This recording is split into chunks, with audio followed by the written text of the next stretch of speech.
So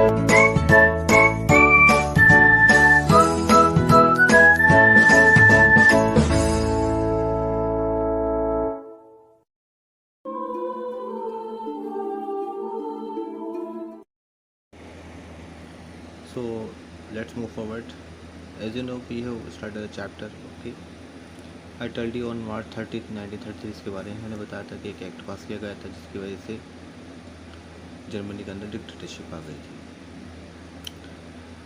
it gave यही बताया था हमने कि फिर इसके बाद हिटलर के पास सारी पावर आ गई थी और जिसकी वजह से उसने सारे डिमांड ऑर्डर देना शुरू कर दिया और पॉलिटिकल पार्टी का ट्रेड सारी की सारी सब चीज़ें ख़त्म कर गए। बस क्या था, नाज़ी पार्टी थी और मीडिया उसके कंट्रोल में थी, इसके अलावा कोई कुछ नहीं कर सकता था। स्पेशल सर्विलेंस इसका मतलब होता है कि वॉच मतलब custody and security forces were created to control and order society in ways that the Nazi wanted। अब जो इस तरीके से उन्होंने सिक्योरिटी फोर्सेस बढ़ाई, अपनी आर्मी मेंटेन की और सोसाइटी को इस तरीके से बनाना शुरू किया जो नाज़ी चाहते थे, उन लोगों ने वो करना शुरू कर दिया। Apart from the already existing regular police in green uniform and the USA और the storm troopers, these include the Gestapo। ये गेस्टापो जो होती थी सीक्रेट पुलिस होती थी स्टेट की। द SS मतलब प्रोटेक्शन स्क्वाड्स होते थे, क्रिमिनल पुलिस, सिक्योरिटी पुलिस, ठीक है ना, SG। It was the extra constitution power of these newly organise forces that gave the Nazi state is reputation as the most dreaded criminal state। मतलब इस तरीके से इसने क्या करा कि आर्मी को मेंटेन करा, हर तरीके से फोर्सेस बनाना शुरू करी। ये कह सकते हैं कि इन्होंने बिल्कुल इस तरीके से मेंटेन कर रखा था, हर तरीके की पुलिस थी इनके पास, हर तरीके से कंट्रोल करने की चीज़ें थी, कोई इनके अगेंस्ट में नहीं बोलता था, सीक्रेट पुलिस तक की इन्होंने बना के रख ली थी।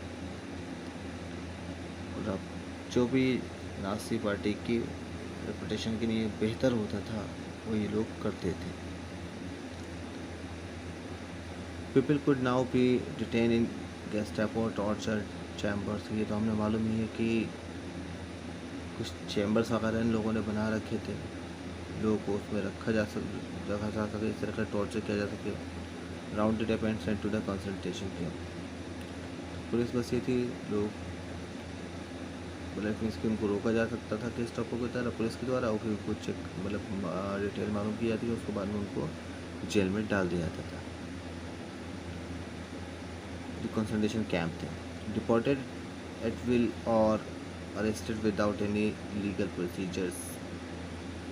बस ये होता था कि अपनी इच्छा के अकॉर्डिंग अरेस्ट करे जाते थे और उनको जो भी बिना किसी कानूनी कार्रवाई के उनको जेल में डाल दिया जाता था।